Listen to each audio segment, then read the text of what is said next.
Donald Trump has paused all U.S. military aid to Ukraine for the foreseeable future, the White House has confirmed. This comes just days after Trump and President Volodymyr Zelensky had a huge bust-up inside the Oval Office over the devastating war in Eastern Europe. The U.S. has now paused aid to the war-torn country until Zelensky's government shows a commitment to peace negotiations, a senior Trump administration official told Fox News. The official said, "This is not permanent termination of aid, it's a pause." The decision will impact all American military equipment not delivered to Ukraine, including weapons in transit and currently in Poland. On Monday, Trump said that Zelensky will not be around very long unless he agrees to America's terms on a peace deal. He told reporters at the White House, "It should not be that hard a deal to make. It could be made very fast. Now maybe somebody doesn't want to make a deal. And if somebody doesn't want to make a deal, I think that person won't be around very long. That person will not be listened to very long." It comes just hours after the U.S. president blasted Zelensky in a Truth Social post saying this guy doesn't want there to be peace. Trump was responding to a quote from the Ukrainian leader in which he said an end to the conflict with Russia is still very, very far away.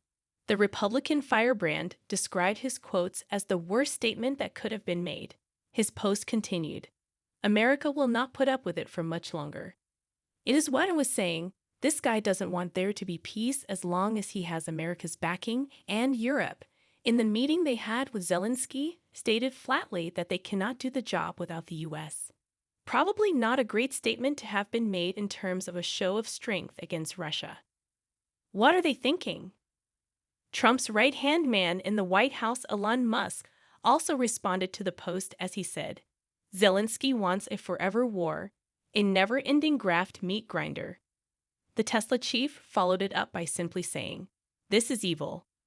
Meanwhile, U.S. Vice President J.D. Vance accused Zelensky of showing a lack of respect and a certain sense of entitlement during his visit to Washington. He also argued that the rare minerals deal, meant to have been signed by the two presidents on Friday, was the best approach to ensure a long-term conclusion to the war. He told Fox News, "If you want real security guarantees, if you want to actually ensure that Vladimir Putin does not invade Ukraine again, the very best security guarantee is to give Americans economic upside in the future of Ukraine. That is a way better security guarantee than 20,000 troops from some random country that hasn't fought a war in 30 or 40 years." Ukraine showed signs of buckling in the face of intense U.S. pressure today as Trump suspended current military aid to Kyiv. Andriy Yermak, Volodymyr Zelensky's chief of staff, told a key U.S. Republican lawmaker that the rare metals deal demanded by the White House will now be signed in short order.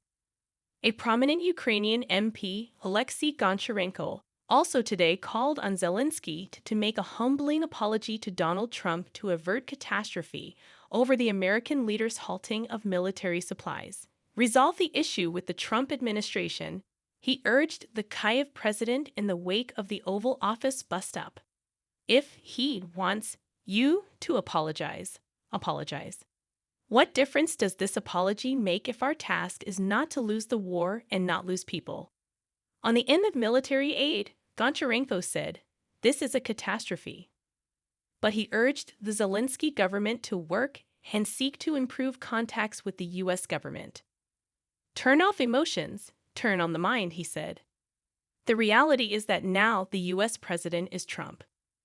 We are completely dependent on the U.S. and we need to play with Trump, not against him. We already have enough enemies. Let's at least not lose friends. But he also urged, we need a specific plan. How can we survive without U.S. help?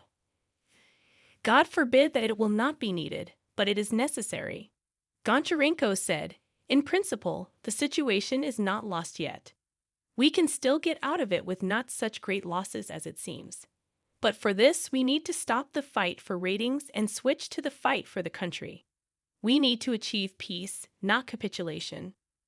Trump's ongoing battle with Ukraine reached fever pitch last week when Zelensky sat down with the president and his VP. They held a lengthy conversation in the Oval Office before all hell broke loose as Vance and Zelensky argued before Trump berated the Ukrainian leader. The raging U.S. president gave his heroic counterpart a humiliating dressing down and told him to come back when he wanted peace.